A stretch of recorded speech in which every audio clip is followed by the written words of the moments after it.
Hello, my name is Pamela Goranovska, and this is my project about a spacecraft which is made to explore the moon of Io.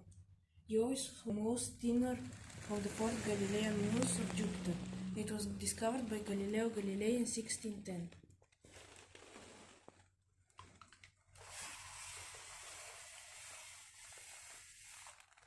This is our first base, and it's about collecting a sample from the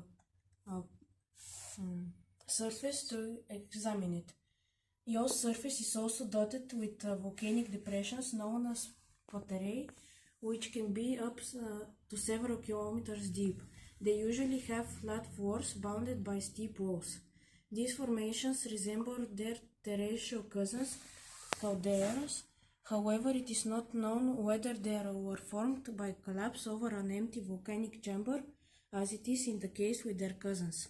Numerous lakes of molten sulfur are observed, as well as streams of low-velocity liquid, probably some type of molten sulfur or silicate, hundreds of kilometers long. Sulfur and its compound have a variety of colors, which is why Io has a colorful appearance.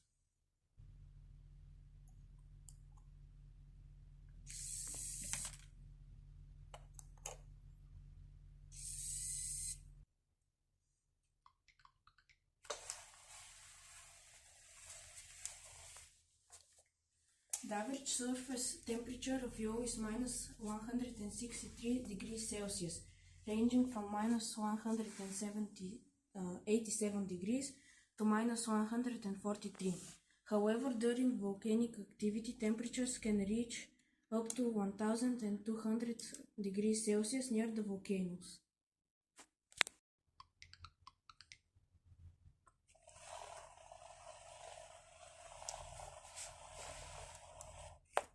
Unlike the other Galilean moons, Io does not contain significant amounts of water.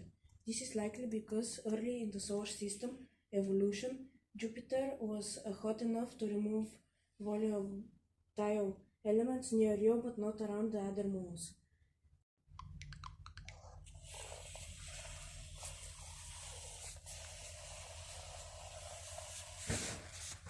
Currently, there is no scientific evidence for the existence of extraterrestrial life on Io. The moon is known for its intense volcanic activity, extreme temperature differences, and lack of liquid water, which makes it extremely hostile to life as we know it.